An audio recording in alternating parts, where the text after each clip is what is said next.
অবিশ্বাস্য, অসাধারণ, দৃষ্টিনন্দন, মনোমুগ্ধকর, কালজয়ী এমন সব বিশেষণই কম পড়বে নুরুল হাসান সোহানের ৭ বলে ৩২ রানের অপরাজিত ইনিংসটি দেখলে। শেষ ওভারে জয়ের জন্য রংপুরের প্রয়োজন ২৬ রান, হাতে ৩ উইকেট, ক্রিজে অপরাজিত ২ রান করা সোহান ও কামরুল ইসলাম রাব্বি। এমন পরিস্থিতিতে বরিশালের জয়টা সময়ের ব্যাপার মাত্র, এমন ধারণা হওয়াটা বাড়াবাড়ি নয়, বরং স্বাভাবিক। কিন্তু এরপর প্রতি বলে বলে সোহান সবার ধারণা ভেঙেছেন, বাউন্ডারি হাঁকিয়েছেন ৬ বলেই।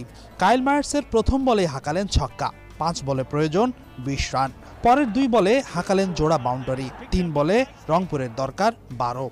২০তম ওভারের চতুর্থ বলে আবারও হাঁকালেন ছক্কা, এবার আবারও বাউন্ডারি হাঁকালেন সোহান। জয়ের জন্য শেষ বলে প্রয়োজন ছিল ২ রানের, কিন্তু সোহানকে থামাবেন কে?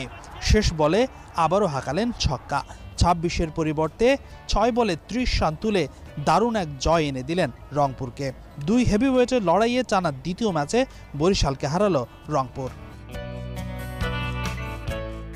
শেষ ওভারে প্রতি বলে বাউন্ডারি, ৬ বলে ৩০ রান করে জেতানো। এমন ঘটনা হয়তো বিশ্ব ক্রিকেটে অনেক আছে, কিন্তু বিপিএলে হাতে গোনা। তাও আবার এমন কীর্তি যখন গড়ে বাংলাদেশি ব্যাটার, তখন তো বাড়তি উচ্ছ্বাসে মাতোয়ারা সিলেট ইন্টারন্যাশনাল ক্রিকেট স্টেডিয়ামের উপস্থিত দর্শকরা।